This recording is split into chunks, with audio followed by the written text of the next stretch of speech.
नमस्कार, आदाब। Crime petrol सतर्क के ब्लैक हेडलाइंस अध्याय के आज के एपिसोड में आप सबका स्वागत है। कुछ अपराध और अपराधी इतने घिनौने होते हैं कि उनके लिए पब्लिक, पुलिस और मीडिया सबके दिलों में गुस्से और नफरत के अलावा और कुछ नहीं होता। साल 2019 में एक ऐसा ही केस सामने आया था। अरे ऐसे दरिंदों को तो जनता के हवाले कर देना चाहिए। हम इनको सबक सिखाएंगे। क्यों चाहिए कोर्ट, क्यों चाहिए पुलिस? हमारे बीच लाओ, आग लगा देंगे, फांसी दो उनको।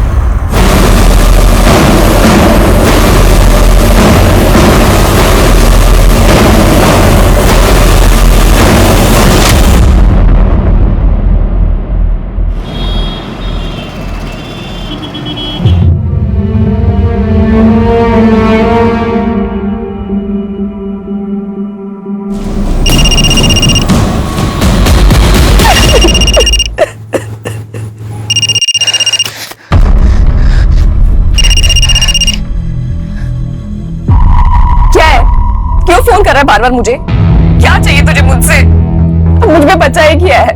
वर्तिका मेरी बात तो सुन। क्या सुनूं मैं? तू इस गिल्ट में मत रह। मेरे किसी कर्मों का फल मिल रहा होगा मुझे। बहुत घिन आ रही है मुझे अपने आप से। मुझे नहीं रहना जिंदा। वर्तिका प्लीज, तू है ना कोई भी उल्टा सीधा कदम मत उठाना। मेरी बात मान, हम लोग पुलिस के पास चलते हैं। क्यों तू बार बार एक ही बात बोल रहा है? राहुल देख, मैं तुझे बोल रही हूँ कि दोबारा फोन मत करना। अरे वर्तिका, हेलो हेलो वर्तिका।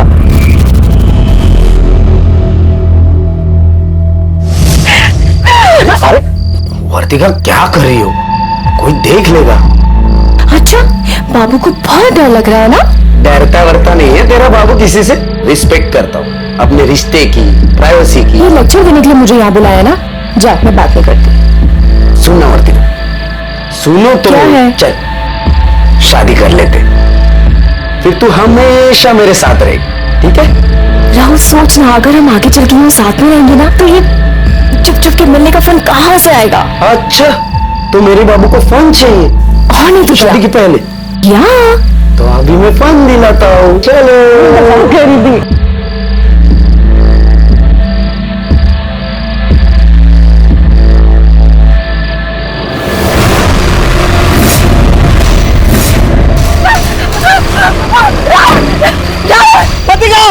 वर्तिका छोड़ो उसे। कौन हो तुम लोग? वर्तिका, वर्तिका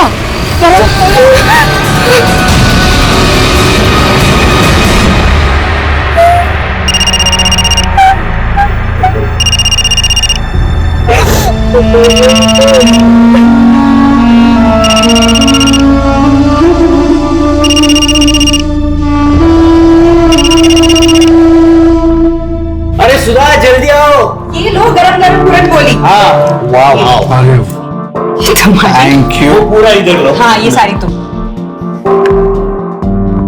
राहुल, तू भी आ। इतना परेशान क्यों लग रहा है? कुछ नहीं मम्मी, बस वो आ रहा हूँ। उसे अपनी गर्लफ्रेंड से फुर्सत मिलेगी तो आएगा ना वो। गणपत कब से पीछे पड़ा हुआ था कि तुम लोगों को मेरे हाथ की पूरन पोली खानी है, इसलिए बना दी। मम्मी, आप इतना अच्छा खाना बनाती हो ना, सोच रहा हूँ आपको किडनैप करके घर ही लेके जाऊँ। बदमाश। भाई, तुझे जब भी खाना हो ना तो यहाँ चले आना। मेरी बीवी मुझे बहुत प्यारी है। क्या गणपत कितना लकी है तुम जैसे दोस्त पाए उसने, और हम कितने लकी हैं कि गणपत जैसा बेटा मिला हमको।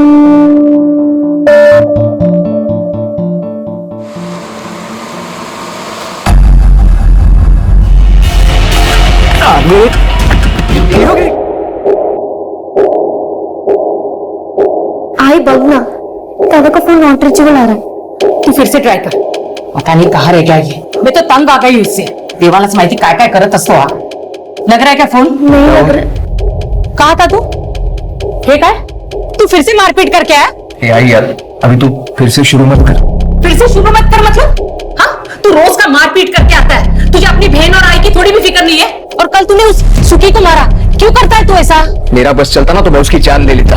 ऐसा क्या किया उसने? बेटा मत निकालो घर से बाहर, मत निकालो। मैं पाँव पड़ती हूँ। नहीं बेटा। सुखी, पागल हो गया तू? क्या कर रही है? देख अमित, ये मेरे घर का मैटर है, तू बीच में मत पड़। अच्छा, अब समझ में आ रहा है। इस कल आई हुई औरत को देखकर तेरी लाल टपक रही है ना? बीवी है वो मेरे। देख रहा है तू? तेरे जैसे जलील बेटे को पिटता हुआ देखकर भी उसे दर्द हो रहा है। देख शुक्रिया, एक बात याद रख, ये खोली है ना काकी के नाम पर है। तूने दोबारा अगर इसे घर से बाहर निकालने की कोशिश भी की ना, तो अपनी पूरी जिंदगी जेल में गुजारने के लिए तैयार रहना। वो माँ बेटे की बीच की बात है, तुझे क्या करना है तू अपना देखना। आई तुला नाही माहित काय झालंय, तू आज जा। तुझे तो बोलना ही बेकार है। ये जो सब कुछ चल रहा है ना, ये तेरी वजह से चल रहा है। देख इसे,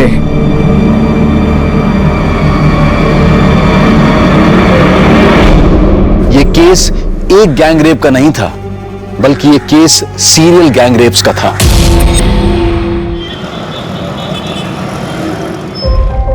दादा, दादा, वो वीडियो डिलीट कर दिया है। दादा, सामने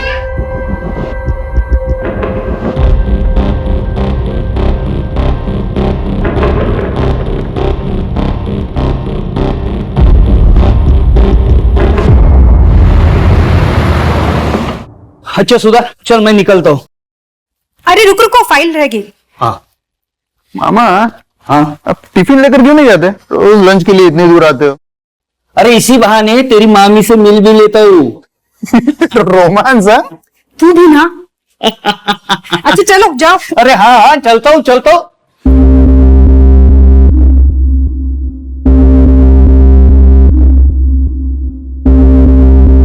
बाय।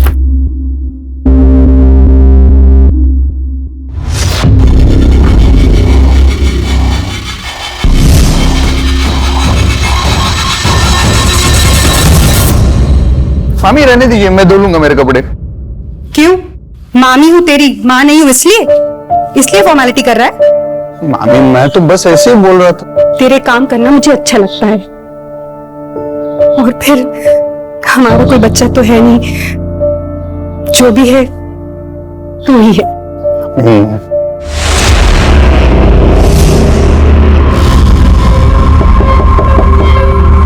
मैं देखता हूँ।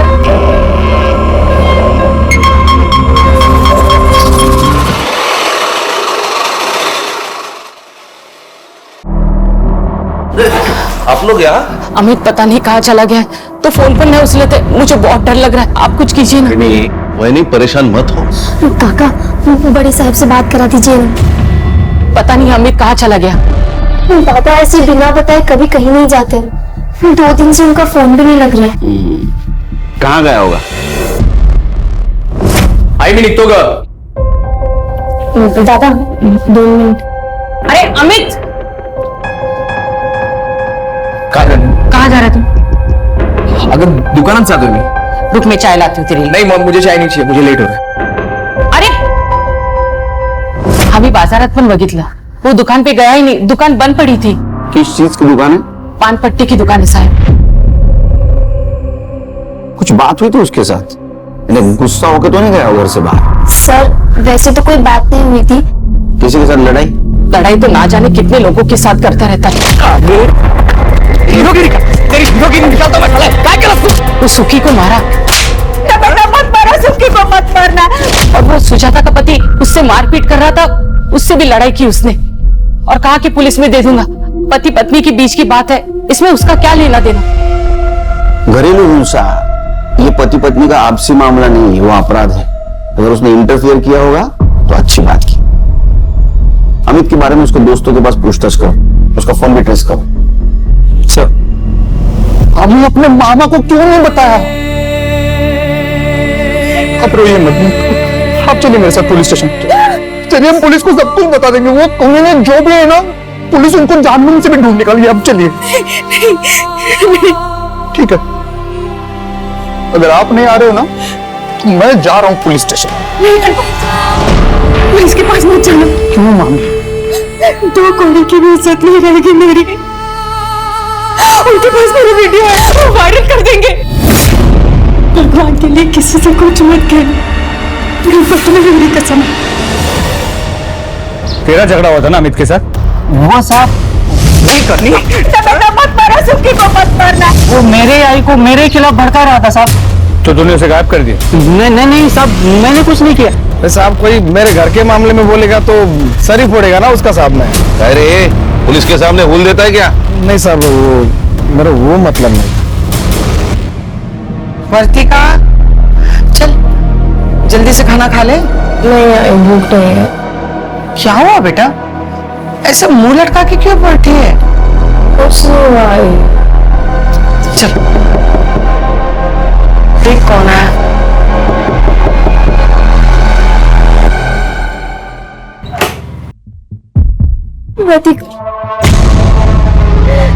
दादा को कुछ पता नहीं चल रहा।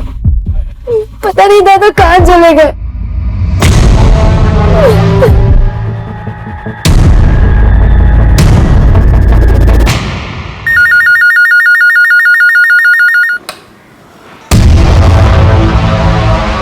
क्या?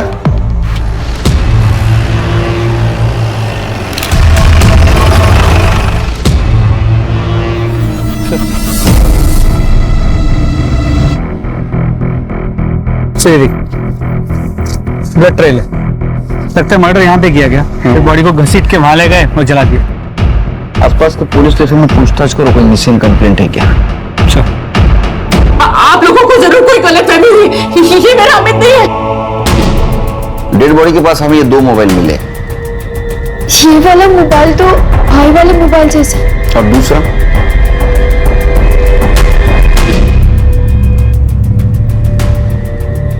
नहीं पता सर। अरे साहब, ये ऐसा फोन तो किसी और के पास भी हो सकता है ना। मैं माँ हूँ उसकी, मैं उसे नहीं पहचानूंगी क्या? आसपास के पुलिस स्टेशन में हमने जब पूछताछ की तो कोई मिसिंग कंप्लेंट नहीं आई थी उनके पास। फिर भी तसल्ली के लिए आपके डीएनए से डेड बॉडी का डीएनए मैच करके देखना होगा। आपको समझ ही नहीं आता। मैं कह रही हूँ ना, वो मेरा बेटा नहीं है करके। मेरा अमित नहीं मर सकता। वो मुझे छोड़ के नहीं जा सकता। उसे अपने आई को संबंध अपनी बहन की शादी करवा रही है और अपना दुकान भी तो बढ़ाना है। आप लोग हमारे पीछे समय मत बर्बाद कीजिए। आप लोग जाकर मेरे अमित को ढूंढिए। आप शांत हो जाइए, आप शांत हो जाइए। अगर आपकी आई रेडी नहीं है तो आपके डीएनए से डेड बॉडी का डीएनए मैच करके देखना होगा। ये प्रोसीजर है। मैं कह रही हूँ ना, मेरा अमित नहीं है। मेरे भाई को क्यों कोई मारेगा?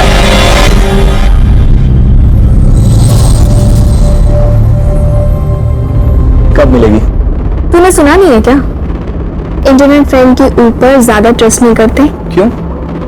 तुझे भरोसा नहीं है क्या मुझ पे? ऐसा कुछ नहीं है, मतलब इंटरनेट पर सब कितना गंद मचा रहे हैं। अच्छा, औरों में और मुझ में कोई फर्क नहीं है क्या? मैंने तेरे साथ वो किया है जो किसी ने नहीं किया। तू पागल है क्या? कुछ भी बोलता है। पागल तो हूँ, बस तेरे लिए।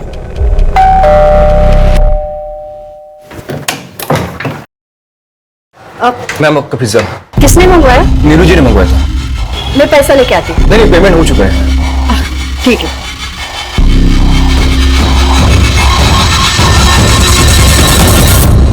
तुम्हें पागल है, कुछ भी बोलता है। नीलू बेबी, हाँ आपके लिए पिज्जा आया है। पिज्जा? मैंने तो मंगाया नहीं। आ गया तेरा पिज्जा। तूने भेजा? अच्छा, आप इसे यहाँ रख दो। Thank you. मैं जाऊँ? हाँ हाँ आप जाओ।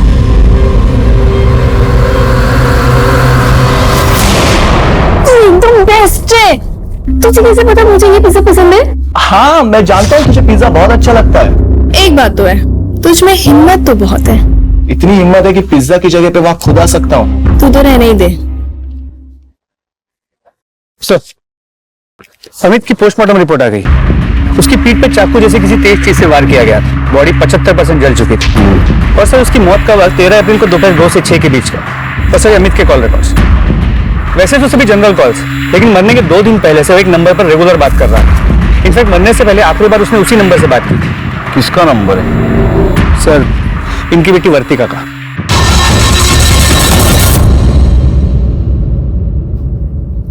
आप अमित को जानती हो? सर, इतने अच्छे से नहीं जानती। वो मेरी फ्रेंड किरण का भाई है। हाँ। लेकिन किरण ने बोला भी डीएनए रिपोर्ट नहीं आई है। तो तुम अमित को पर्सनली नहीं जानती थी। तो मरने के 2 दिन पहले से तुम उससे इतनी बात क्यों कर रही थी? बताओ वर्तिका। अरे बेटी चुप क्यों है, बोलना। जो कुछ है बता दे साहब को। क्या है साहब, एक ही चाली में रहते हैं ना, तो बात हुई होगी। साहब वैसे ये उससे बात ही नहीं करती थी, वही इसको फोन कर करके तंग करता था। अरे क्या बोल रही है तू? खरा बोलते हैं, मैंने नहीं बताया आपको। वैसे साहब वो अच्छा लड़का नहीं था। वर्तिका को फोन कर करके बोलता था मैं तुझसे प्यार करता हूँ और तुझी से शादी करूंगा। वर्तिका ने खुद बताया मुझे। तो मुझे बताना था।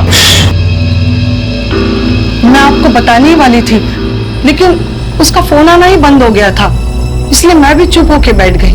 लेकिन साहब मुझे उसके आई और बहन के लिए बहुत बुरा लग रहा है। अमित के लिए कोई दुख नहीं है, क्योंकि साहब उसे शर्म आनी चाहिए थी। उसकी जवान बहन है और मेरी बेटी को परेशान कर रहा था वो। अच्छा सुन, मंडे को मैं कॉलेज आऊंगी तो तुझसे मिलने आऊंगी, ठीक है? तूने फिर से कुछ भेजा है क्या? तो जाके खुद देख लो।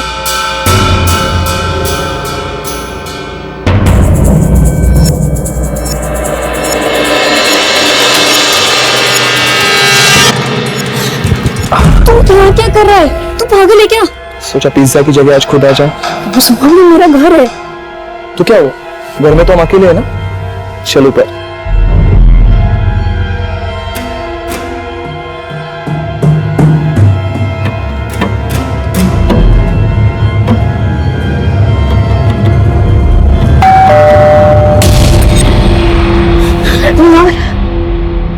इस वक्त कौन आ सकता है? कोई मौत तो नहीं आ गई? क्या यार मर गए। यार एक काम कर, तुम जल्दी से वॉशरूम में जाके छो। प्लीज जल्दी जा, जल्दी जा।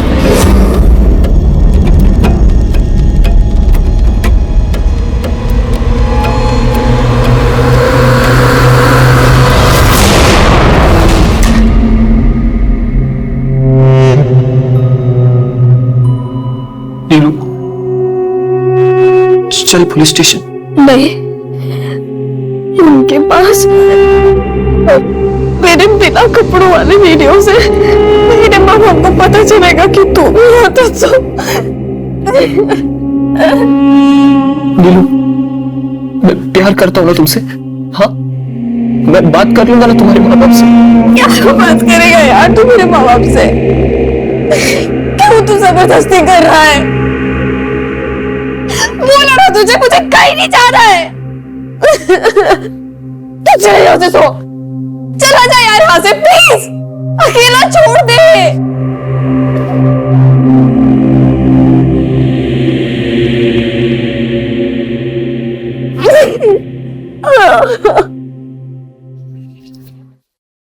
सर, जो लाश मिली थी उसकी डीएनए रिपोर्ट आ गई। अमित की है।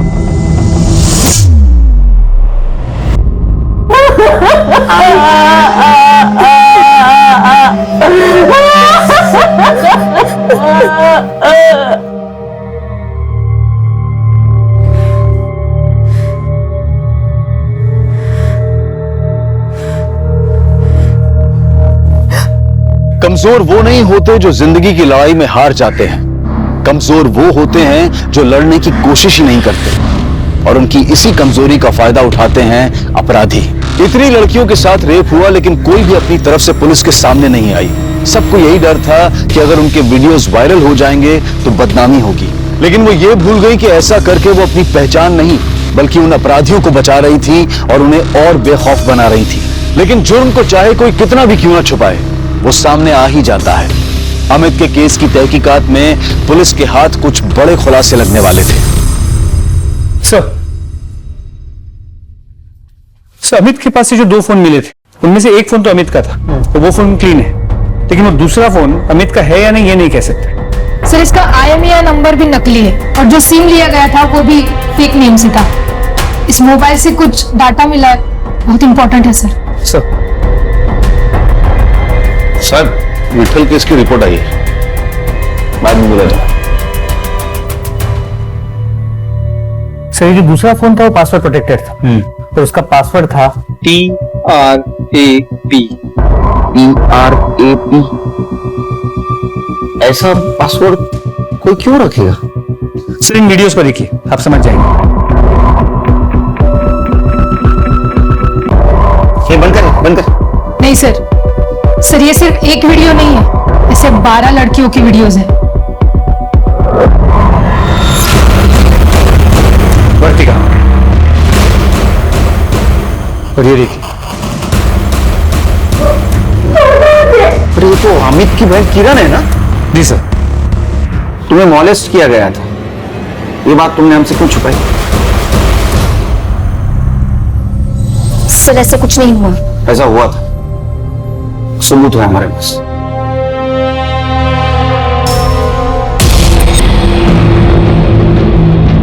मुझे इस वीडियो के बारे में नहीं बात करना है सर। तो कम से कम ये तो बता सकते हो कि ये वीडियो तुम्हारे भाई के पास से जो फोन मिला उसमें कैसे है?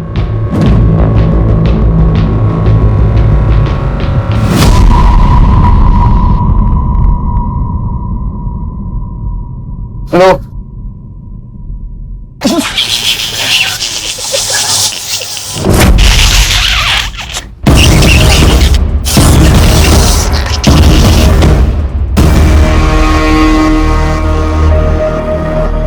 मामी कुछ नहीं, ये लोग ऐसे ही मस्ती करते रहते हैं हमेशा। मस्ती करने की तो उम्र है ना मामी।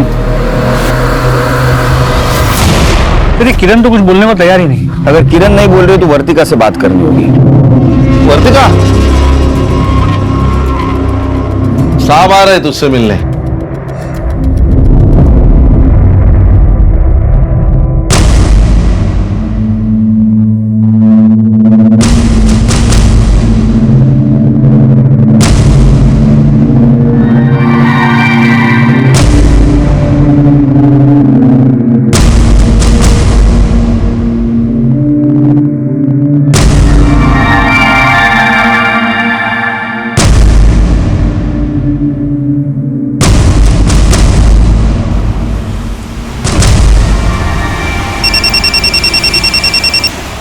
हाँ बोलो।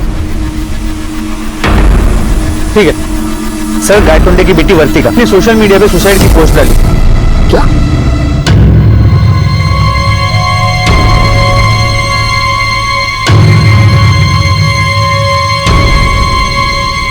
गायतोंडेला फोन करत रहा। शर्मा, डिटेक्टर टेस्ट की रीडिंग मिल गई है। मुझे 2 दिन लगेगा सारे रीडिंग की टेस्ट करके एनालिसिस करने के लिए।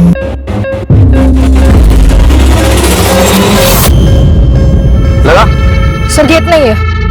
सर मैं ट्राई करता हूँ। पूरी हिस्ट्री निकाल। सर रिंग जा रही है, उठा नहीं रहा। चलो चलो जल्दी चलो, जल्दी चलो।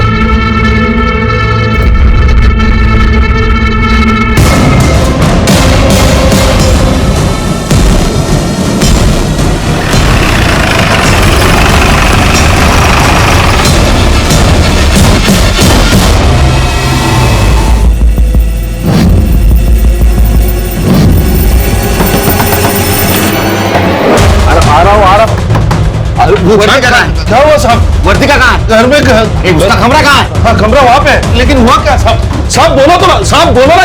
दरवाजा खोलो। क्या हुआ सर? वर्तिका दरवाजा खोलो। साहब सब मेरे पास चाबी है। जल्दी लेके, जल्दी लेके।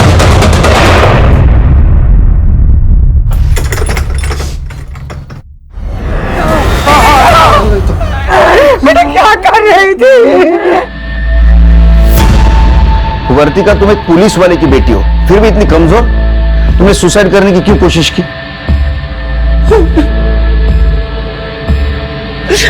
अच्छा ये बताओ, अमित के मोबाइल में तुम्हारा वीडियो कैसे आया? अमित के मोबाइल में तुम्हारा वैसा वीडियो कैसे आया?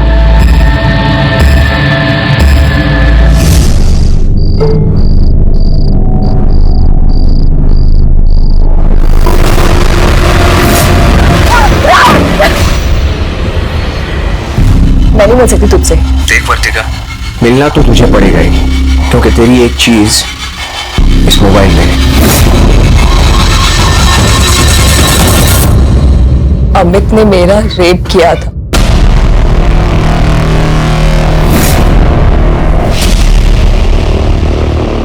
ये झूठ है, ये गलत है। झूठ तो तुम बोल रही। अगर तुम्हें तुम्हारे भाई पर लगा हुआ दाग हटाना है तो तुम्हें सच बोलना होगा। बताओ तुम्हारे साथ क्या हुआ था?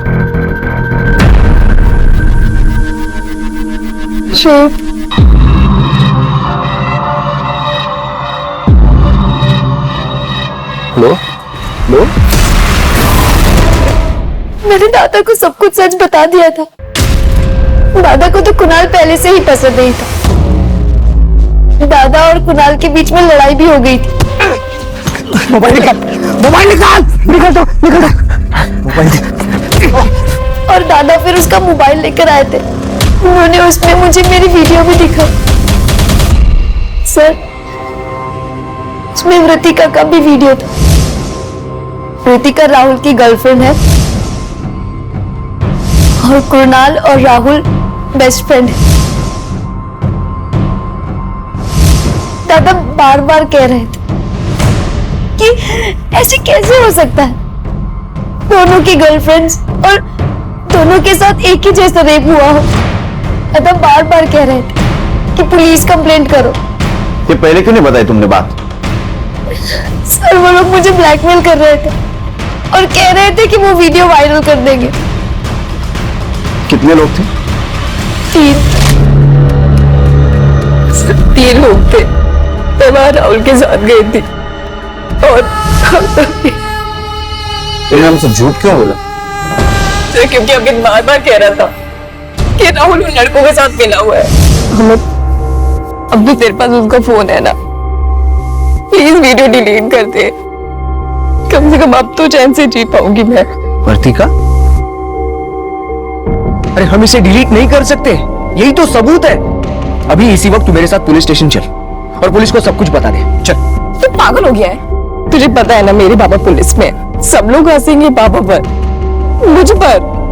और तू बता, अगर उन लोगों के पास इस वीडियो की कॉपी हुई तो अमित, अगर ये वीडियो उन्होंने इंटरनेट पे वायरल कर दी ना, तो मेरे पास मरने के अलावा कोई ऑप्शन नहीं बचेगा। देख, तेरे साथ जो कुछ भी हुआ है वो बहुत गलत हुआ है, और अगर इसके बावजूद हम लोग चुप बैठेंगे तो जो लोग गलत कर रहे हैं उनका साहस बढ़ेगा। अरे आज तू उनका शिकार हुई है, कल को कोई और मासूम बनेगी। देख, मुझे ना तेरे लेक्चर नहीं सुनने हैं। अमित, जो मेरे साथ हुआ है ना, तू कभी इमेजिन भी नहीं कर सकता। प्लीज ये वीडियो डिलीट कर दे। कभी नहीं। अमित, अमित, राहुल नहीं ऐसे कर सकता, मुझसे प्यार करता है। अच्छा, तो राहुल को बचाने के लिए तुमने अमित पर आरोप लगा दिया। ये वीडियो में ऐसा दिख रहा है कि ये 3 जगह देख रहे हैं। मतलब 3 रेपिस्ट्स हैं। सर, हर केस में एक बॉयफ्रेंड भी तो है। मुझे लगता है ये सीरियल रेपिस्ट है जो गर्लफ्रेंड बॉयफ्रेंड को टारगेट कर रहा है, या तो ये सब मिले हुए हैं।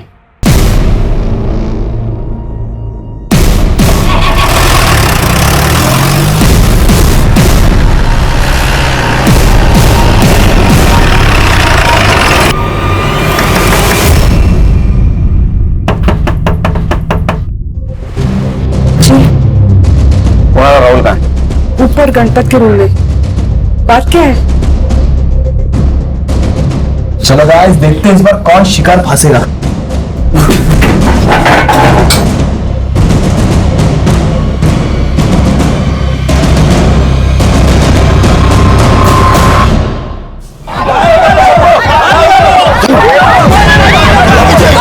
अरे जूतों से मार मार के मार डालो उनको। अरे पानी है या पानी है? एनकाउंटर कर देंगे।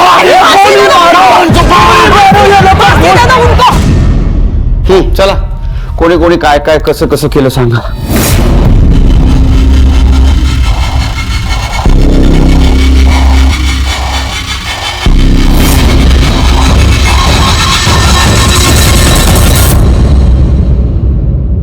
हमें कुछ पता नहीं सर। हाँ सर, हमने कुछ नहीं किया सर। ए शाने, तुम लोगों ने जो वीडियो बनाया ना, वहां पे तुम चारों का लोकेशन दिखा रहा है मोबाइल का। सर पता नहीं आप ये क्या कह रहे हैं सर, होंगे हम, उसमें कौन सी बड़ी बात है। डायलॉग मत मारा जाता, समझा ना? वो अमित को पता चला इसलिए तुमने अमित को मार दिया ना? सर ये क्या बोले सर आप? तो तुम लोगों ने कुछ नहीं किया? नहीं, कुछ नहीं किया सर। मोबाइल निकालो। मोबाइल करे?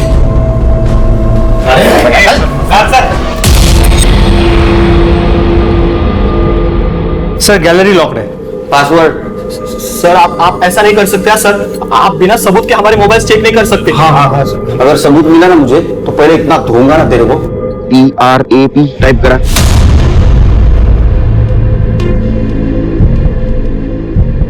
सर अनुराग सर इसमें अलग अलग लड़कियों के बिना कपड़ों की वीडियोस है। सर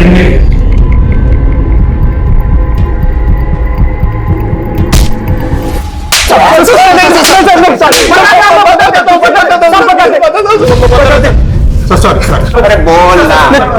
हमने आज तक 25 लड़कियों के साथ ये सब किया है। मतलब आप मारो मत, सच बता रहे सब। मतलब हम में से कोई एक ऑनलाइन फ्रेंडशिप कर रहा था लड़की के साथ, और उस लड़की के साथ फिजिकल रिलेशन बन जाने के बाद मर्डर हम लोगों ने नहीं किया सर। आई शुड इन्होंने जिन जिन लड़कियों पे रेप किया है ना सबका एड्रेस लो और वीडियो चेक करो। सर अब तक 25 लड़कियां गैंग रेप का शिकार हो चुकी थी, लेकिन किसी ने भी आवाज नहीं उठाई थी। लेकिन पुलिस उन चारों रेपिस्ट के खिलाफ मजबूत केस बनाने के लिए सभी लड़कियों से पूछताछ कर रही थी। सर कोई भी लड़की सामने आने को तैयार नहीं है। कोई आए या ना आए, किरण के बयान पर हम इन्हें कोर्ट में जरूर पेश करेंगे। अपराधियों की गिरफ्तारी के साथ सीरियल गैंग रेप की जानकारी मीडिया को भी मिल गई, और मीडिया में यह बात आते ही मीडिया और जनता का प्रेशर भी पुलिस पर बढ़ रहा था।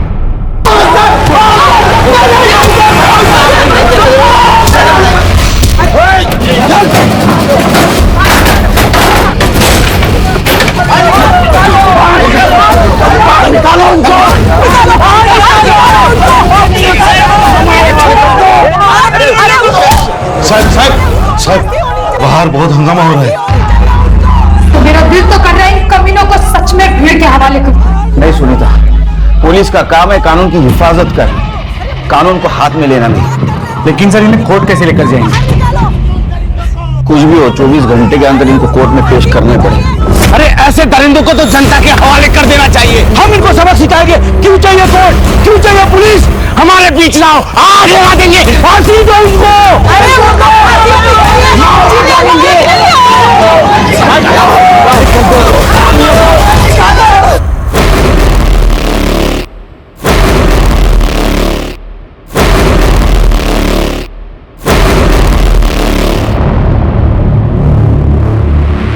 इनको पीछे के रास्ते से निकाला। एक तरफ बलात्कार का शर्मनाक केस था और दूसरी तरफ अमित के खून की गुत्थी थी। अमित को आखिर किसने मारा था? क्या अमित का खून इन लोगों ने ही किया था या फिर उसके खून में किसी और का हाथ था? इन्वेस्टिगेशन के दौरान इन लड़कों ने 24 लड़कियों का नाम बताया, लेकिन 25वीं लड़की का नाम बताने को ये चारों तैयार ही नहीं थे। पुलिस ने एक बार फिर से उनके मोबाइल को अच्छी तरह से खंगाला और उन्हें वो 25वां वीडियो मिला, उनकी 25वीं शिकार।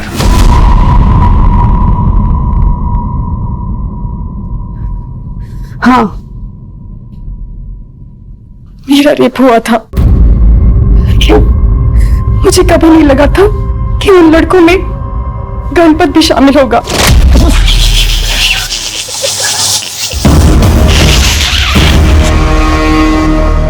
मामी कुछ नहीं, ये लोग ऐसे ही मस्ती करते रहते हैं हमेशा। मस्ती करने की तो उम्र है ना मामी। दरअसल गणपत हमारे यहाँ पढ़ने आया था। हमारा कोई बच्चा नहीं है। उसे देखते ऐसे लगा जैसे बेटे की कमी पूरी हो गई। लेकिन शायद मैंने उसको बेटा तो मान लिया, लेकिन उसने मुझे माँ कभी माना ही नहीं। ये कब हुआ? 13 अप्रैल को 4 बजे।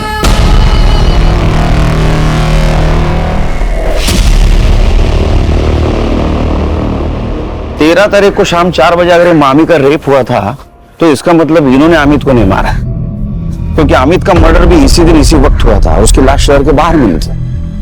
अगर इन लोगों ने मर्डर नहीं किया तो फिर कौन हो सकता है? ये अमित वर्तिका और किरण को फोर्स कर रहा था ना पुलिस में जाने के लिए, और दोनों मना कर रही थी। हो सकता है इन दोनों में से किसी ने अमित को मारा हो। एक काम करो, इन दोनों के घर का सीसीटीवी फुटेज कलेक्ट करो 13 तारीख का, और मोबाइल लोकेशन भी।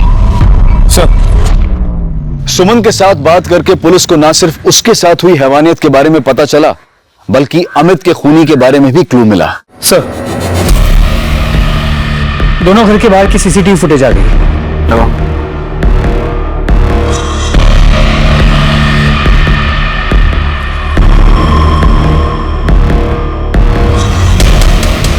थोड़ा आगे बढ़ो। अरे वो तो कोई पुलिस वाला लगता है, जूम करो उसको।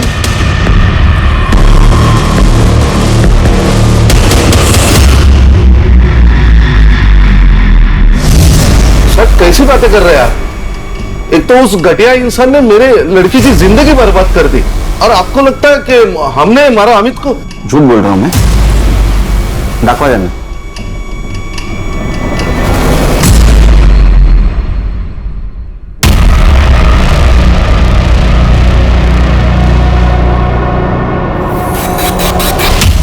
मैंने मारा। अरे क्या बोल रही है तू?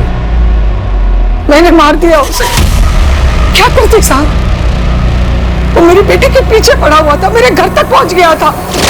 अगर अब भी तुमने मेरी बात नहीं मानी ना, तो मैं ये वीडियो वायरल कर दूंगा।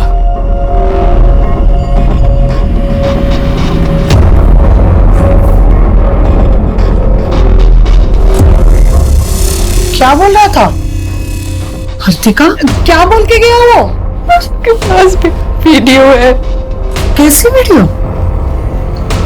आपका होगा और कह रहे हो वायरल कर देगा। मैंने सोचा उसे मारकर हमेशा के लिए ये किस्सा ही खत्म कर दूं।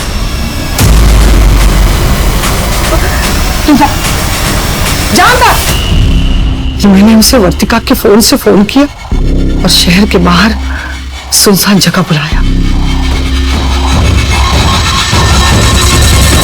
मैंने उसे मार डाला मैंने उसे। साहब, मुझे लगता मैंने कुछ गलत नहीं किया। बहुत गलत किया आपने। अमित एक अच्छा लड़का था, वो सबके बारे में अच्छा सोचता था। झूठ तो आपकी लड़की बोल रही थी। वर्तिका और किरण के अपराधियों को सजा दिलवाना चाहता था, लेकिन आपने सच्चाई जाने बिना उसको सजा दे दी, सजाए मौत। कुमुद को अमित के खून करने के लिए और कांस्टेबल सुनील को सबूत मिटाने की कोशिश करने के लिए सजा मिली। कुणाल, गणपत, सोहम और राहुल को 25 लड़कियों के साथ बलात्कार और उन्हें ब्लैकमेल करने के लिए सजा दी गई। इस केस को बहुत पहले से रोका जा सकता था अगर एक भी लड़की ने निर्भय होकर पुलिस को अप्रोच किया होता। हम सबको और समाज को इन रेप विक्टिम्स को हिम्मत देनी होगी ताकि वो बिना किसी शर्म के सबके सामने आए।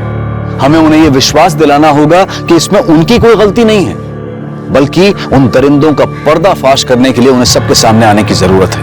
प्यार, दोस्ती, ये सब बहुत खूबसूरत रिश्ते हैं, इसलिए किसी भी अनजान व्यक्ति के साथ ऐसा रिश्ता कायम करने से पहले उसके बारे में अच्छी तरह से जान लेना जरूरी है। अपनी प्रोफाइल पिक्चर पर अच्छी तस्वीर लगाने वाले हमेशा अच्छे नहीं होते हैं। आज क्राइम पेट्रोल ब्लैक हेडलाइंस में देखिए 2019 की एक ऐसी ब्लैक हेडलाइन जिसने पूरे देश को हिलाकर रख दिया। पुलिस वालों, काम करो! एक साथ अपराध के इस विभत्स रूप में इस केस को ऐसे रंग दिए कि राजनीतिक गलियारों में भी हलचल मच गई। चारों तरफ धरने और नारेबाजी होने लगी, जिसने हिंसा का ऐसा रूप ले लिया कि चारों तरफ अशांति का माहौल पैदा हो गया।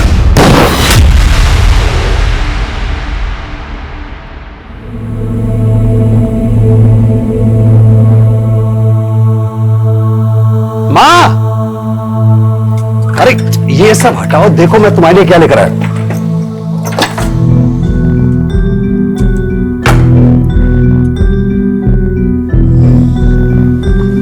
साफ दिखाई दिया? दिख रहा है ना साहब?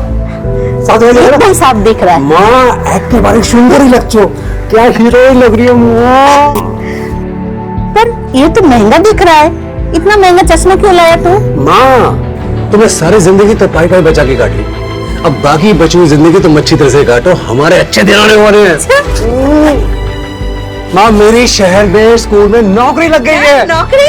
हाँ माँ। बच्चा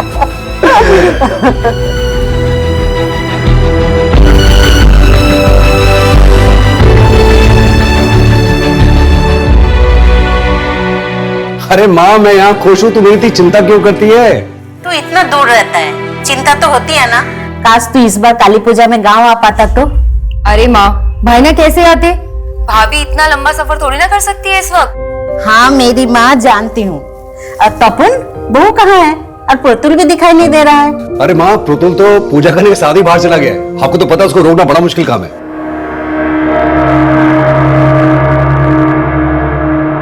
लो, बन गई तुम्हारी मूछे, जाओ। मुझे नहीं बना दानव वानव। बेटा, दानव तो लड़कों को ही बनना पड़ता है, और आप तो महादानव शुंभ हो। आपको डरना नहीं है, डराना है, गुस्से से ललकारना है। ओ कालिका, तुम में अगर शक्ति है तो मुझसे युद्ध करो, ऐसे। और आपको काली बन के प्रतुल यानी महादानव से युद्ध करके उसे मार गिराना है। नहीं नहीं मैडम, मैं नहीं मारूंगा, और इस इकरा से तो बिल्कुल नहीं। मैं काली हूँ और तू दानव, मरना तो पड़ेगा। नहीं, मैं मारूंगा तुझे। मम्मी, पहले ये दानव की मूछें निकाल दो, वरना वो आके मुझे मार देगी।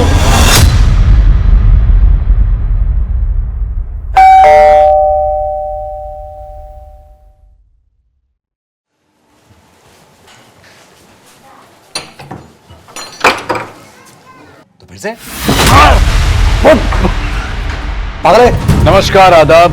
क्राइम पेट्रोल सतर्क के ब्लैक हेडलाइंस अध्याय के आज के एपिसोड में आप सबका स्वागत है। देखते ही देखते ये घटना एक ऐसी नेशनल न्यूज बन गई जिसने न्यूज रूम से लेकर राजनीतिक गलियारों तक में हलचल पैदा कर दी। एक तरफ इस हत्याकांड के सामने आने के कुछ ही घंटों बाद एक ऐसा राजनीतिक दंगल छिड़ गया कि राज्य की सियासत हिल गई।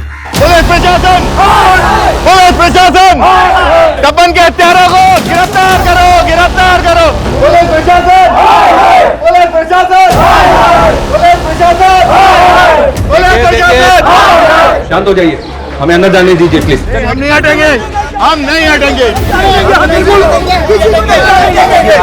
हट जाइए, हमें अंदर जाने दीजिए प्लीज। हम नहीं जाने देंगे। 1 महीने में हमारे 5 कार्यकर्ताओं की हत्या हुई है। इस बार तो बल्कि पूरे परिवार को ही खत्म कर दिया उन लोगों ने। हमारा विश्वास प्रशासन और पुलिस पे से हमेशा के लिए उठ गया है। और ये अपोजिशन पार्टी केएलपी, ये लोग इसमें शामिल है, हमें पूरी तरह से मालूम है। और तो और वो तुम्हारा सुजय घोष, उस पार्टी का नेता, तुम लोगों के साथ मिला हुआ है। हम नहीं जाने देंगे। पुलिस प्रशासन, आरएलपी दल के लोग अपने कार्यकर्ता तपन और उसके परिवार वालों की हत्या को लेकर सड़कों पर आ गए हैं, और पुलिस वालों के कहने पर भी वो मानने को तैयार नहीं है। पुलिस प्रशासन,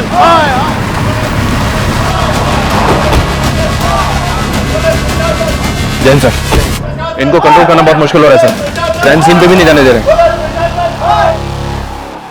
इनमें कोई तपन की फैमिली वाला भी है? नहीं सर, उसकी माँ और बहन गांव में रहते हैं, अभी तक पहुंचे नहीं है।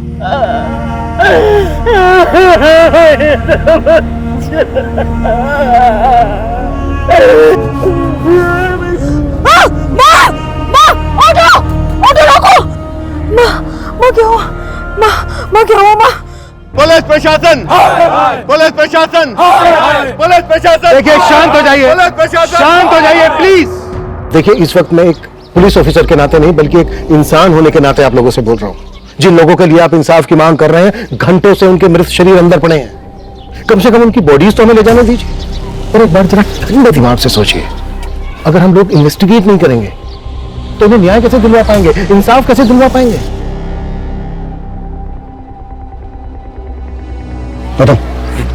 चलिए हटिए।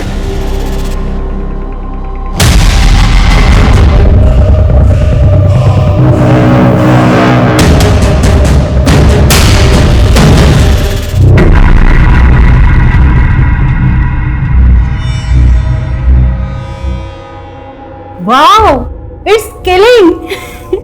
ये होती है असली बिरयानी की खुशबू। अरे आप बिरयानी टेस्ट कीजिए, वो और भी ज्यादा किलिंग है। वाओ, इसका टेस्ट तो इतना अच्छा है ना, शब्द ही नहीं मिल रहे मुझे तारीफ में। अरे क्या हुआ, आप ठीक है? कुछ नहीं, आपकी बिरयानी मेरे बच्चे को भी बहुत पसंद आई, किक मार रहा है अंदर।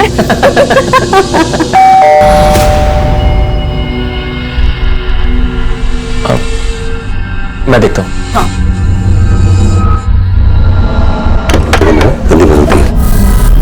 ऋषभ तुम? तपन दादा, मैं तो बिरयानी देने आया था। अरे प्रतुल बेटा, तुम तो बड़े अच्छे लग रहे हो, मुझे लगा के हैं। दाना बच्चे नहीं बुरे होते हैं।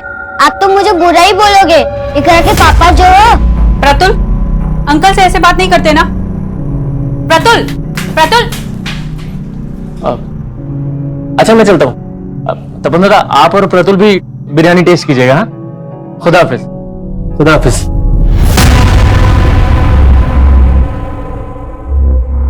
कहाँ जा रहे हो? पुलिस के सामने अपना मुंह खोला ना तो मेरा और अपनी बेटी का मरा मुंह देखोगे।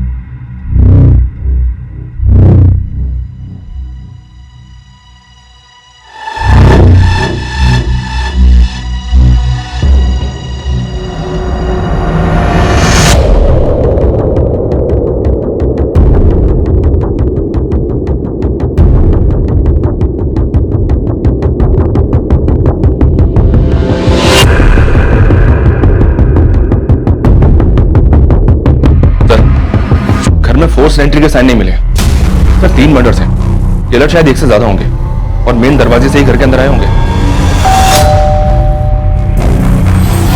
तपन और उसकी बीवी के मर्डर्स काफी ब्रूटल। और यहाँ इनके बच्चे को देखो। जो किलर तपन की प्रेग्नेंट बीवी के घर पर इतनी बेदर्दी से वार करता है, वो बच्चे को सिर्फ गला दबाकर मारता है। आखिर चल क्या रहा होगा किलर के दिमाग में? ये आरएलपी पार्टी वाले तो इन मर्डर्स को राजनीतिक रंजिश ही बता रहे हैं सर। लाशों का हाल देखकर तो गहरी रंजिश लग रही है। ऐसा लग रहा है कि एंगल पर्सनल रहा होगा। अगर किलर्स मेन डोर से आए होंगे तो शायद उनके लिए दरवाजा खोला गया होगा। मे बी तपन की फैमिली की जान पहचान वाले रहे हों। गौतम, आसपास पता करवाओ, शायद कल रात किसी ने किसी को आते जाते देखा हो। सर।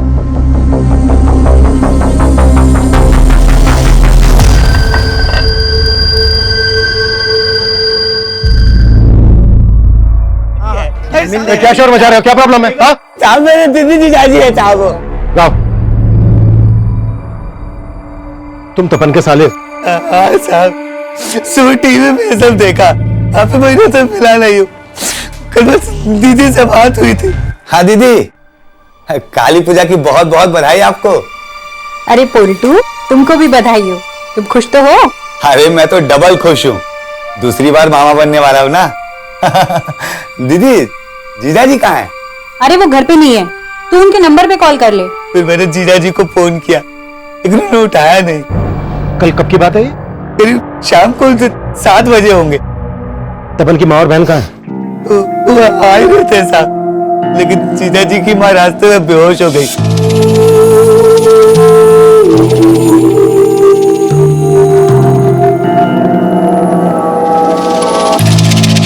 कल रात आपने किसको तपन के घर पे आते जाते हुए देखा था?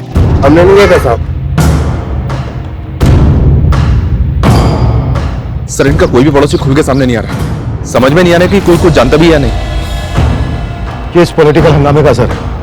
शायद सब डरे हैं। शहर इनके द्वारा डराए गए। खत्म। अपने ऐसी खबरें एक्टिव करो जिनकी पहुंच जड़ों तक हो। मुझे तपन और उसकी फैमिली से रिलेटेड एक इन्फॉर्मेशन चाहिए। जी सर। चाहिए। सर, आपको क्या लगता है इन हत्याओं के पीछे किसका हाथ है? सर, एक तरफ आरएलवी पार्टी के नेता पारस सिन्हा के इस मामले में बयानबाजी चल रही है, वहीं दूसरी तरफ पुलिस इस मामले में अपनी कोई भी प्रतिक्रिया देने से बच रही है। दो बिल्लियों की लड़ाई में ना रोटी हमेशा बंदर ही खाता है। बाबा, मैं आपसे कुछ बात कर रहा हूं, अपनी जमीन तो बचा लोगे ना आप? अपनी जबान को थोड़ा लगाम लगा। क्यों चुप गई मेरी बात? या उनके मौत के बारे में सुनकर आपका गला भराया? बाबा एक बात ध्यान रखना, ये वही लोग हैं जिन्होंने आपका गला पकड़कर आपकी पस्तून तक गीली कर दी थी। कम से कम अपनी बहन के सामने तो अपनी जबान से गंदगी मत निकाल। बहुत करता है। ये तपन और संगा की कॉलेज टीम है। जिन के साथ भी इन दोनों की बात हुई थी, उन सबको बुला के इंक्वायरी करो। सर।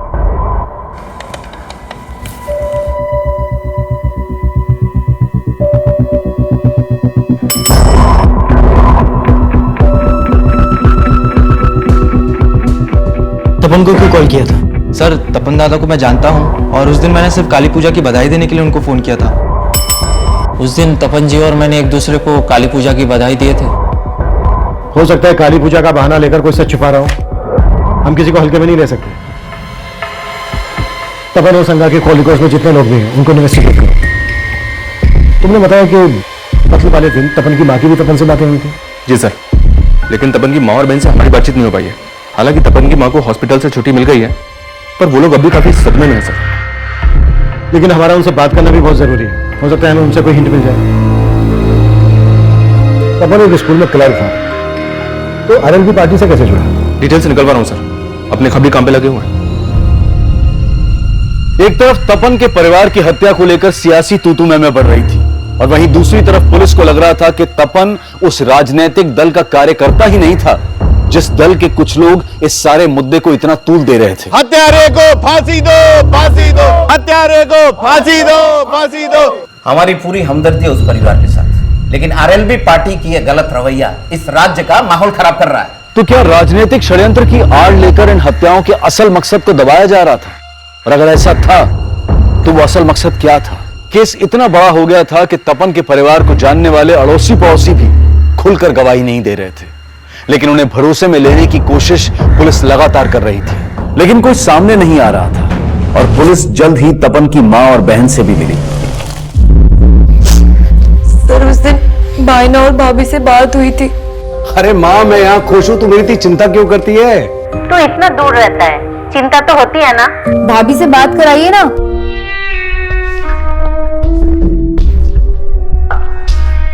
साला, हाँ क्या हुआ? माँ का फोन है, बात करना चाहती है। अरे माँ, कैसी हो आप? और भी क्या चल रहा है? अरे भाभी, ये तो हमें पूछना चाहिए आपसे कि आप कैसे हो, अच्छे हो ना? हाँ, एकदम बढ़िया हूँ। लेकिन आप लोग ये बताओ, इस बार हम लोग गाँव नहीं आ पाए तो आप लोग भी नहीं आए? अरे अगले महीने तो आना ही है ना तेरी डिलीवरी पे, इसलिए सोचा सीधा तभी आए। मगर क्या मालूम था कि एक ही झटके में सब कुछ।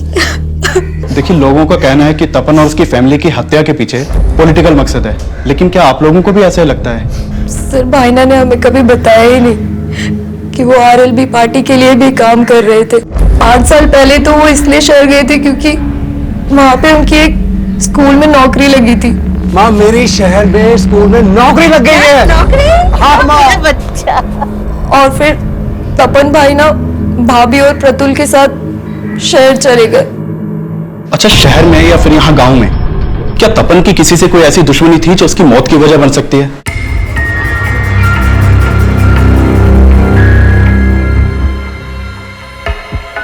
सर, तपन के घर से जो सामान मिला था उसमें डायरी भी थी, इस पे तपन की बीवी का नाम लिखा हुआ है, उसी की होगी।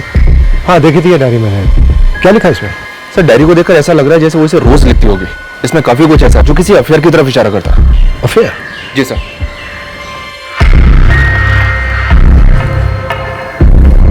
हमारे रिश्तों में वो गर्माहट नहीं रही। कभी तुम मुझे गलत समझते हो, कभी मैं तुम्हें। साला, हाँ क्या हुआ? माँ का फोन है, बात करना चाहती है। अरे माँ, कैसी हो आप?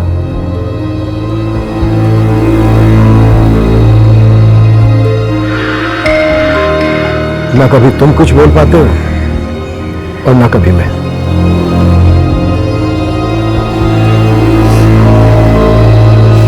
हमारा सिर्फ एक ही दुश्मन है और वो है तपन का बाप। उसने मुझे सालों पहले ही छोड़ के दूसरी शादी कर ली।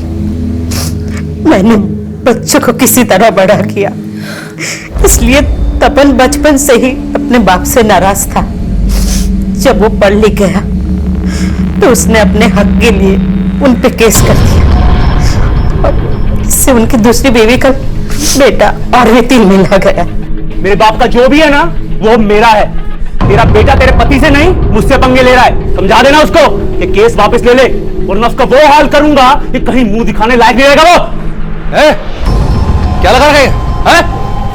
इधर क्या बात कर रहा है? इधर बात करना है? तू इधर आया कैसे? तेरी हिम्मत कैसे हुई? धमकी दे रहा, धमकी दे रहा। लगा यार।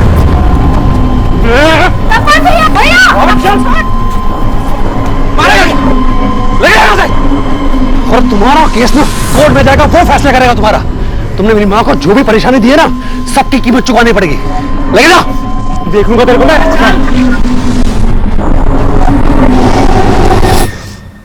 आखिरकार हमने केस जीत लिया था और अदालत ने हर जाने के साथ साथ उनकी आधी जायदाद हमारे नाम करवाने का फैसला सुनाया था। तो आप लोगों को ऐसा लग रहा है कि तपन और उसके बीवी बच्चे को मारकर उसने आपसे बदला लिया?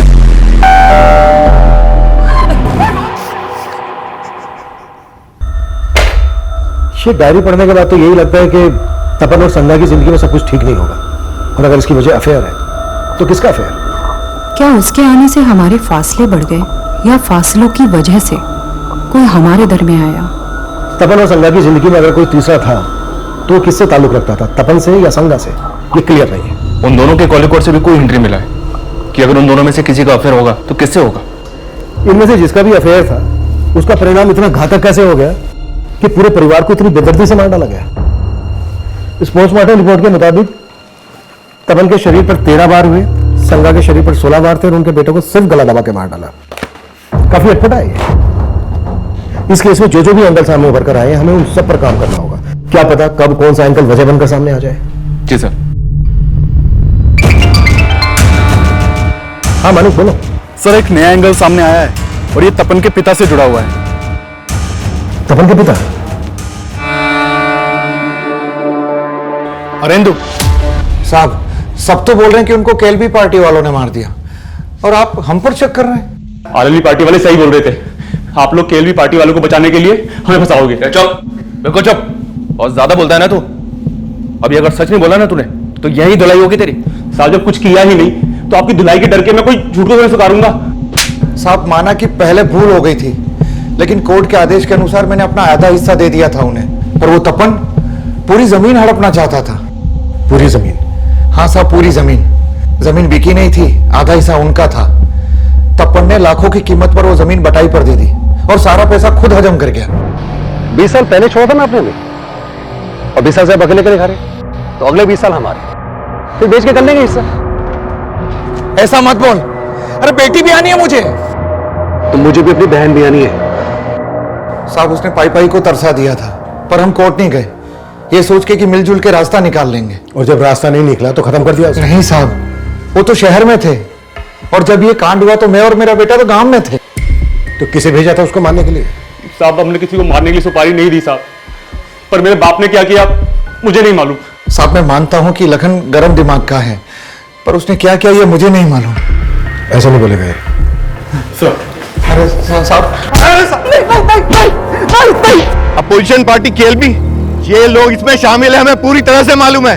वहीं पुलिस को तपन से जुड़े ऐसे कई पर्सनल एंगल मिल रहे थे जो इन हत्याओं की वजह बन सकते थे, और इन्वेस्टिगेशन का ये दोहरा मापदंड पुलिस की चुनौतियां और भी ज्यादा बढ़ा रहा था। तक दोनों बाप बेटे कुछ नहीं कर रहे हैं। इन्होंने खुद मारा है, सुपारी दी है, सब पता करता हूँ। मर्डर्स इतने ब्रूटल थे, किसी ना किसी पड़ोसी ने कुछ ना कुछ देखा सुना तो जरूर होगा। क्या अभी भी कोई कुछ नहीं बोल रहा है? जी नहीं सर, लेकिन अभी माहौल को शांत हुआ है, फिर से ट्राई करते हैं। तपन का बाप बोल रहा था कि तपन सारी जमीन की बटाई के पैसे खुद रख लेता था। तपन यहाँ एक स्कूल में क्लर्क था, पार्ट टाइम इन्वेस्टमेंट स्कीम बेचता था। इतने भर से 5 साल के अंदर शहर में उसने अपना घर बना लिया। गांव की जमीन जायदाद वैसी की वैसी। कहीं उधारी का मामला तो नहीं है? कम इन सर, कम। सर तपन के स्कूल में पूछताछ की तो कुछ बातें पता चली है। सर उसके स्कूल में एक टीचर है मिताली, जो तपन के बेटे को ट्यूशन भी पढ़ाती थी। और सर इस मिताली का तपन के घर पर काफी आना जाना था। और सर लोगों से पता चला है कि इस मिताली और तपन में काफी अच्छी बातचीत थी। रहती कहाँ है मिताली? सर ये मकदीर नगर में कहीं किराए के मकान में रहती है। जिस अफेयर के एंगल को हम ढूंढ रहे हैं, कहीं वो मिताली और तपन से तो नहीं जुड़ा है? इस एंगल को लेकर हमें तपन की माँ, बहन और संगा के भाई से बात करनी चाहिए। गौतम, तुम मिताली से मिलो और तुम इन सबसे बात करो। ये कैसी बात कर रहे हैं साहब? तपन और संगा के बीच कोई तनाव नहीं था। हो सकता है कि ऐसा कुछ हो, लेकिन आपको पता ना चला हो। अच्छा, आपको कुछ अंदाजा है कि उनके बीच कुछ? नहीं सर, मुझे कभी ऐसा लगा ही नहीं कि उनके बीच में कोई तीसरा भी होगा। जीजा जी का कुछ ऐसा होता तो दीदी मुझसे छिपाती नहीं। ये भी तो हो सकता है कि तुम्हारी दीदी का कोई पास्ट हो। क्या उनका किसी के साथ कुछ? नहीं सर, ऐसा कुछ नहीं था।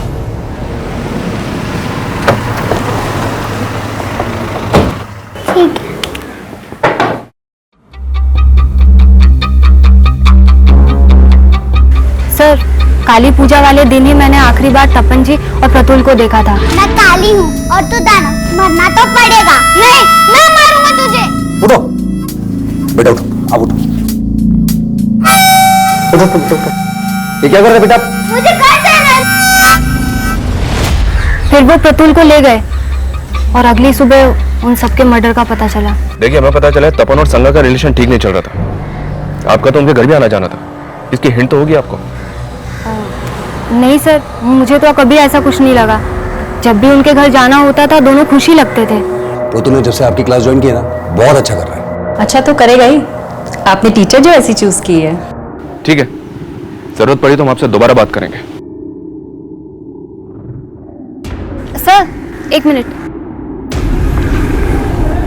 सर तपन जी आरएलबी पार्टी में कितना एक्टिव थे ये मैं नहीं जानती, लेकिन वो समाज सेवा में हमेशा आगे रहते थे। सर हमारे स्कूल के पास सरकारी जमीन का एक हिस्सा बड़े टाइम से खाली पड़ा हुआ था और एक कम्युनिटी के लोग उस पर अपना कब्जा जमाना चाहते थे।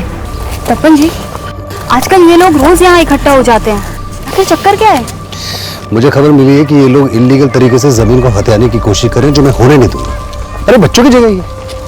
मैं कोर्ट में उनके खिलाफ पिटीशन दायर करने वाला हूँ। सर उनके पिटीशन डालने की वजह से ही कोर्ट के आदेश पे वो जमीन म्युनिसिपल कॉर्पोरेशन को दे दी गई। तो मतलब आप कहना चाहती हैं उन लोगों ने तपन के परिवार को?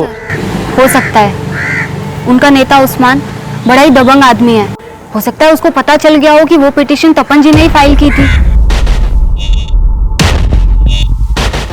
सर मिताली की बात सही निकली कि तपन ने उस्मान और उसके कुछ आदमियों के खिलाफ पिटीशन फाइल की थी। ये उस्मान तपन के घर के नजदीक ही रहता है। मानी को भेजा है उस्मान को बुलाने के लिए।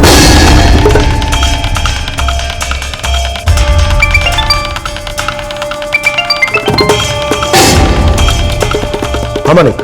सर उस्मान के घर पे एक हफ्ते से ताला लगा है और उसका नंबर भी बांधा रहा है। सर उस्मान को जानने वाले कुछ लोगों से मैंने बात की, वो भी नहीं जानते कि उस्मान है कहाँ पे। नजर रखो उन पर, वो जरूर जानते होंगे कि इस वक्त उस्मान कहाँ है और उस्मान के लिए लुकआउट नोटिस जारी कर रहा हूं। सर उस्मान के गायब होने का तो यही मतलब निकलता है कि वो इन मर्डर्स में इन्वॉल्व है।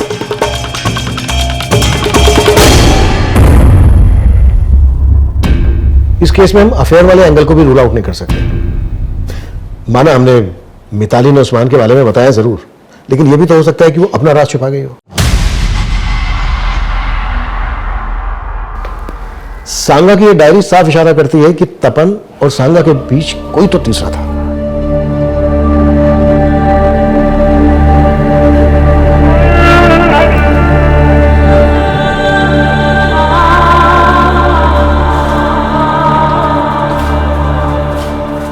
कहां भाग रही थी? जब तक लॉज का बिल नहीं भर देती ना तो यहां से नहीं भाग सकती है। मैंने कहा ना मेरे पास पैसे नहीं है, मेरी किस्मत मारी गई थी जो उसके कहने पर मैं यहाँ आके रुकी। उसने कहा था कि काली पूजा की रात वो यहाँ आ जाएगा, पर अभी तक नहीं आया। काली पूजा से 15 दिन हो गए और 15 दिन के मुझे पैसे चाहिए, समझी? बंद करो इसकी खिदमत, कोई जरूरत नहीं है फालतू बिल बढ़ाने की, समझे? और निगरानी रखना। सर मैंने तपन और उसकी बीवी के बैंक ट्रांजैक्शन चेक किए। 2 महीने पहले तक उनके अकाउंट में काफी पैसा था, लेकिन अब उनके अकाउंट में काफी कम पैसा है। और एक बात, संगा के अकाउंट से सुब्रतो बनर्जी के अकाउंट में लगातार हजारों रुपए ट्रांसफर हो रहे थे। ऐसा क्या है जो एक हाउसवाइफ इसके अकाउंट में इतना पैसा ट्रांसफर कर रही थी? है कौन ये? इसके बैंक अकाउंट के थ्रू मैंने इंक्वायरी की तो पता चला कि इसने हत्या से कुछ ही दिन पहले अपना अकाउंट क्लोज करवाया था। जो नंबर इसने अकाउंट से लिंक किया हुआ था वो भी बंद है, जो एड्रेस दिया हुआ था वहां से भी घर खाली कर चुका है। हो सकता है सर ये वही तीसरा हो जिसके साथ संगा का अफेयर था।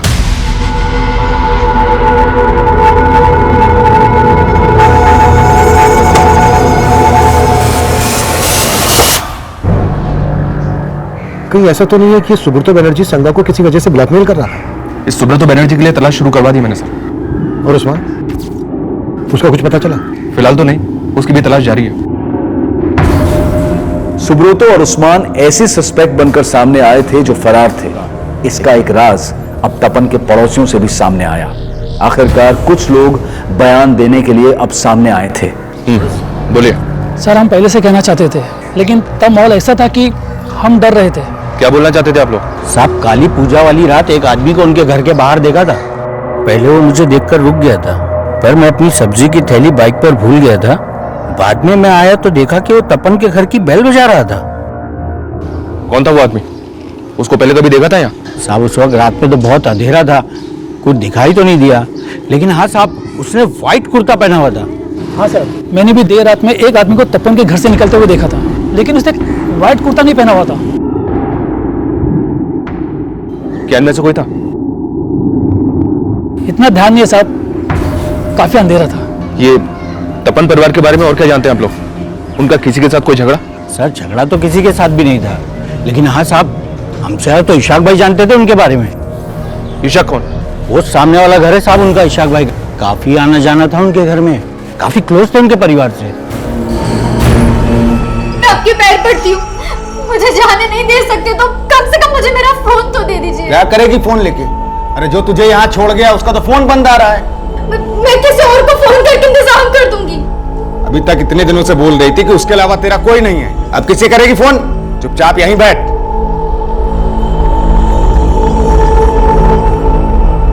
हमने उस दिन भी आप लोगों से बात की थी, आपका इतना मेल जोल था उनसे, फिर भी आपने हमें कुछ नहीं बताया। अरे सर, कुछ पता होता तो बताते ना।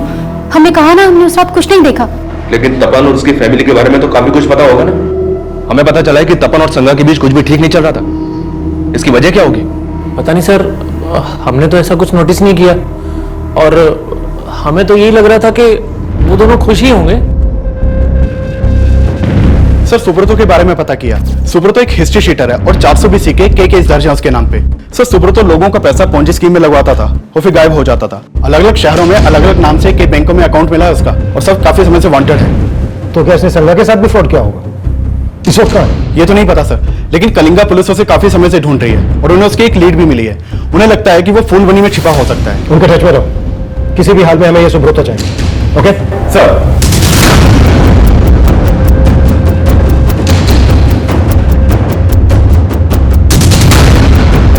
सर अगर अफेयर का एंगल है तो शायद ईशा या तबस्सुम में से भी किसी का तपन या संगा से अफेयर हो सकता है। जिन दो आदमियों को पड़ोसियों ने देखा था उनकी आइडेंटिटी पता करने पर ज्यादा जोर दो। उन लोगों ने उसे ठीक से नहीं देखा था सर, फिर भी ट्राई कर रहा हूँ स्केच बनवाने के लिए।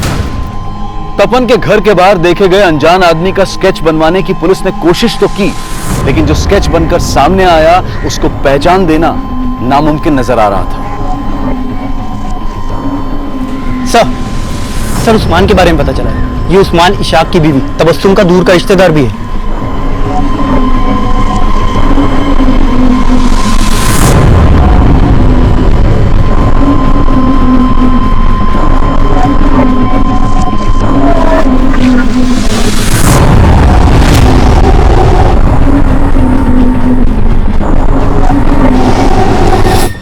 सर मेरा कोई अफेयर नहीं था तपन की वाइफ से सर। तो उसके अकाउंट से तुझे पैसा क्यों ट्रांसफर होता था? सर वो तपन उसके अकाउंट से भेजता था सर। सर मैं ऐसे बकरे तलाशता रहता था जो मेरे जाल में फंस जाए। मैंने उसको एक फेक स्कीम सुनाई थी और मेरे जाल में फंस गया। देखो दादा, ये ऐसा इन्वेस्टमेंट प्लान है कि राउंड अप में इंटरेस्ट मिलता है इस पे। 2 साल का स्कीम है, आपके पास जब जब पैसे हो तब तब इन्वेस्ट करते रहना। 18% ब्याज के साथ सारा पैसा वापस मिलेगा। अच्छा जी दादा, और मैं चाहता हूं कि आप इसमें इन्वेस्ट जरूर करो। लेकिन सर मेरे लालच के बाद मेरे जाल में फंस गया और मैं जितना पैसा वसूल सकता था मैंने वसूल। लेकिन सर आप मेरा विश्वास कीजिए सर, मैंने किसी को नहीं मारा सर। मैं सच बोल रहा हूं सर, मैंने किसी को नहीं मारा। तपन, उसकी बीवी संगा, उनका बेटा प्रतुल, सबसे जुड़े ऐसे कई रहस्य थे जो इस केस को लगातार उलझा रहे थे। तपन के पिता अरेंदु, उनका बेटा लखन, उस्मान, सुब्रतो, इशाक और तबस्सुम, ये सभी सस्पेक्ट थे। लेकिन इनके अलावा भी कई नाम और चेहरे थे जिनसे पुलिस का अभी तक परिचय नहीं हुआ था। और इन सब के बीच पुलिस को एक बड़ी कामयाबी मिली, उन्हें मर्डर वेपन मिला। सर थैली में ये खून से सना हुआ कुर्ता मिला है। सर इस कुर्ते में सब जगह खून लगा हुआ है। और सर कोयता मिला है, इसमें भी काफी खून लगा हुआ है। सर सारा सामान यहाँ डंप किया गया था। आइए सर। सर इस सब सामान को इस थैली के अंदर डाल के इस पत्थर के पीछे यहाँ डंप किया गया था। सर आदमी सुबह यहाँ से जा रहा था, इसने ये थैली देखी और हमें इन्फॉर्म किया। सर ये जगह तपन के घर से ज्यादा दूर नहीं है। एक विटनेस ने बताया था कि हत्या वाली रात को एक आदमी व्हाइट कुर्ते में तपन के घर के बाहर देखा गया था। ये कोयता मर्डर वेपन हो सकता है सर। उस रात एक आदमी व्हाइट कुर्ता पहनकर तपन के घर के अंदर गया, तो फिर से और जो घर से बाहर निकला उसने नीले रंग की कमीज पहनी हुई थी। हो सकता है कोई 2 नहीं बल्कि एक ही आदमी हो जो अपने साथ कपड़े लेकर गया और मर्डर करने के बाद उसने कपड़े चेंज कर लिए और फिर व्हाइट कुर्ता और कोयता लाकर इस पत्थर के पास डंप कर दिया। आसपास पता करवाओ, शायद काली पूजा की रात को उस किलर को किसी ने यहां पर यह सब डंप करते हुए देखा हो। Okay sir.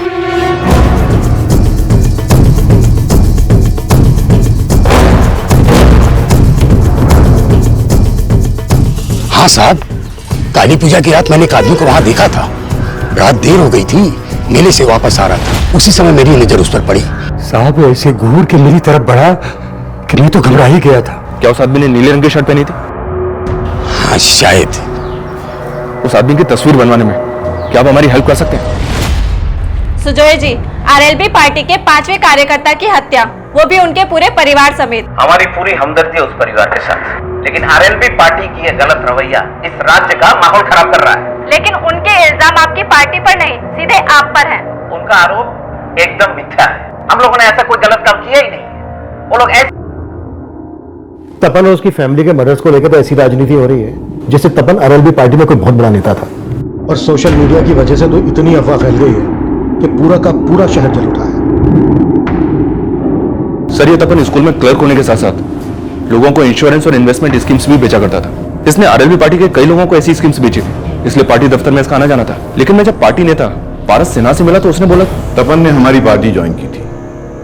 तपन ही क्या, मैं और हमारे सारे कार्यकर्ता बहुत से काम करते हैं। इसका मतलब ये नहीं कि हम पार्टी में नहीं है। लेकिन जिस तरह का ये माहौल पैदा किया जा रहा है उसे तो ऐसा ही लग रहा है कि कहीं इन मर्डर्स का मकसद पॉलिटिकल माइलेज हासिल करना तो नहीं है। माइलेज तो मिल रहा है सर, आरएलबी पार्टी और उसके नेता पारस सिन्हा को। तो क्या इन मर्डर्स में शायद ये मर्डर्स किसी और मकसद के लिए हुए हों और ये इसे अपने फायदे के लिए इस्तेमाल कर रहे हैं। जो भी है, हम सुजय और उसकी पार्टी के लोगों को क्लीन चिट तो नहीं दे सकते।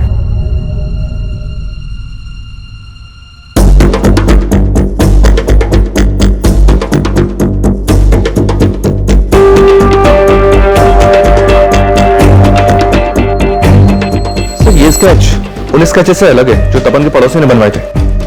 सर एक मिनट, सर ये आदमी कहीं देखा देखा लग रहा है। हाँ सर, इसे तो हमने पूछताछ के लिए बुलाया था।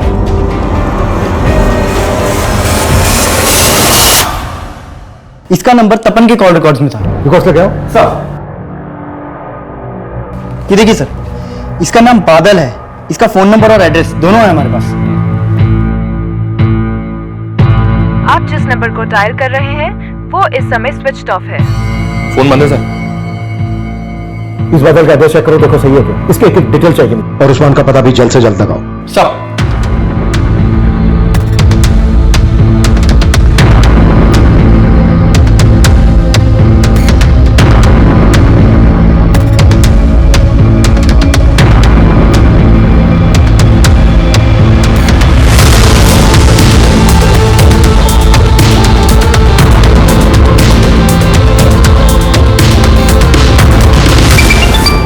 हाँ तुम बोलो।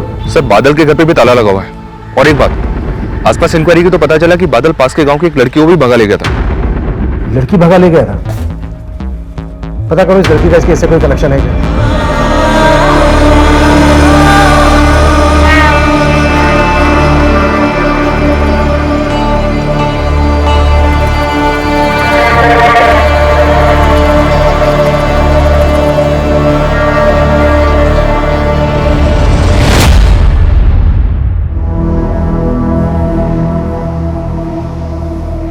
मैं खाला के यहाँ जा रही हूँ, लेकिन तुम घर से बाहर निकलने की सोचना भी मत। इकरा, जी अम्मी। तुम्हारे अब्बू घर से बाहर निकले तो फौरन मुझे फोन करना।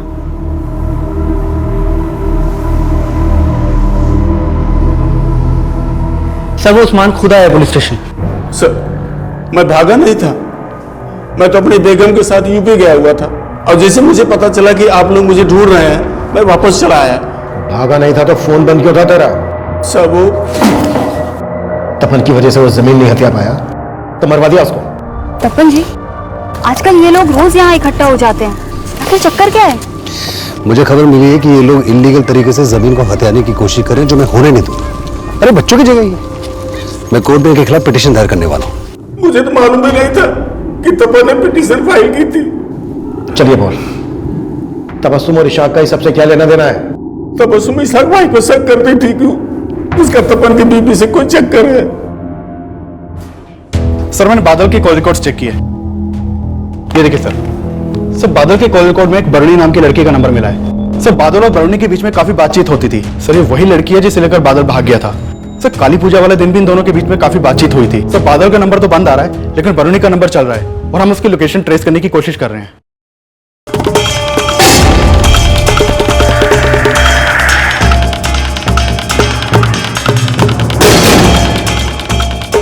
देखिए मुझे अभी से ले जाने दीजिए, मेरे पास अभी पैसे नहीं है। मैं आपको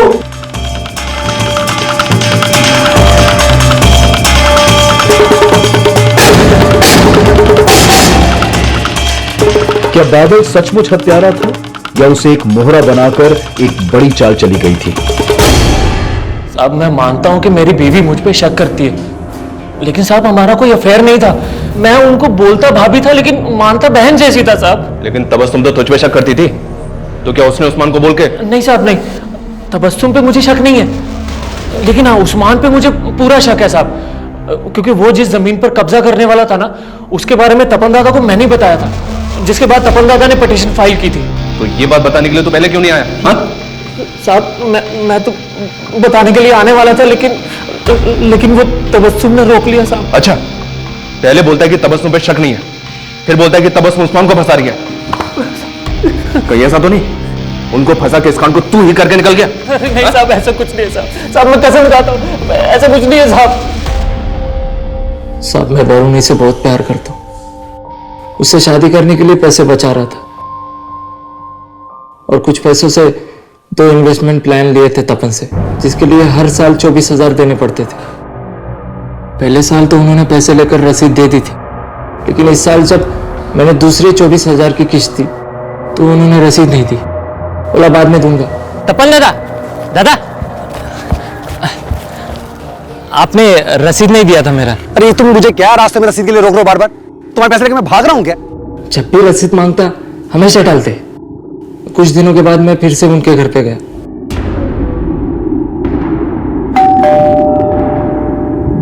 नमस्ते भाभी।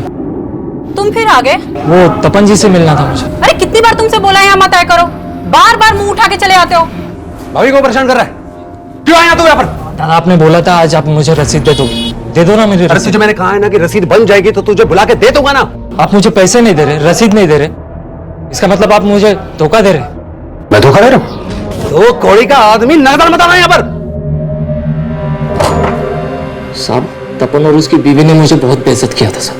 उस दिन ऐसा लगा कि वो तपन जिसने पैसा जोड़कर आज ये मकाम हासिल किया था, उसे मुझ जैसे एक छोटे से इंसान के मेहनत के पैसे की कोई कदर ही नहीं। मेरा माथा ठनक गया साहब और मैंने सोच लिया कि मैं इन दोनों को बताऊंगा कि एक छोटा सा इंसान अपनी मेहनत की कमाई के लिए क्या कर सकता है। तो फिर से सिर्फ 24,000 रुपए के लिए तूने तपन और उसके पूरे परिवार को मार डाला। तपन तुझे रसीद नहीं दे रहा था ना? उसके 8 साल के बच्चे की क्या गलती थी? उस मासूम को क्यों मारा तूने? और उसके अजन्मे बच्चे को भी मार डाला, जिसने भी जन्म लिया था, कोख में था। उसकी क्या गलती थी?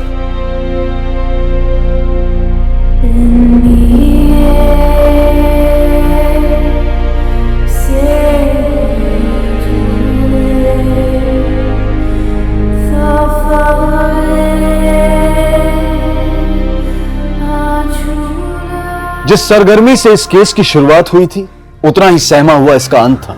सिर्फ 24,000 रुपए की एक रसीद को लेकर हुई कहासुनी ऐसी जघन्य हत्याओं की वजह बन गई। पर तपन और सांगा के बीच जिस तीसरे इंसान को तपन और सांगा के तनाव की वजह समझा जा रहा था, उस बारे में पुलिस को कुछ भी नहीं मिला था। अपने परिवार को एक बेहतर जिंदगी देने के लिए तपन ने उम्र भर संघर्ष किया, और जैसा कि मिताली की कहानी के नायक के साथ हुआ, एक समय के बाद तपन को भी कामयाबी की चाबी मिल ही गई। लेकिन समय के साथ उसकी परछाई में ऐसी सेंध लगी कि वो बादल के लिए नायक से खलनायक में तब्दील हो गया। ये खुलासा जितना चौंकाने वाला था, उतने ही चौंकाने वाले थे वो दावे जिनको लेकर बड़े बड़े भ्रम फैलाए गए और आरोप प्रत्यारोप का विभत्स खेल खेला गया। ये ऐसी ही भ्रांतियां हैं जो किसी बेकसूर को मॉब लिंचिंग का शिकार बना देती हैं। कहीं पत्थरबाजी तो कहीं आगजनी। ये भ्रांतियां हमारे समाज को भटका रही हैं। इसलिए हमेशा ऐसी भीड़ का हिस्सा बनने से बचें जहां पर तर्क वितर्क का नहीं, सिर्फ कुतर्क का हल्ला मचता हो। अब मैं अनूप सोनी आपसे विदा लेता हूं। फिर मुलाकात होगी क्राइम पेट्रोल सतर्क के ब्लैक हेडलाइंस अध्याय में एक और नए केस के साथ। और याद रखें, क्राइम और आपके बीच में सिर्फ इतना फर्क है कि आप कितने सतर्क हैं। सतर्क रहें, सुरक्षित रहें। जय हिंद। इस तरह के और भी एपिसोड देखने के लिए हमारे चैनल को सब्सक्राइब करें और बेल आइकन दबाना ना भूलें।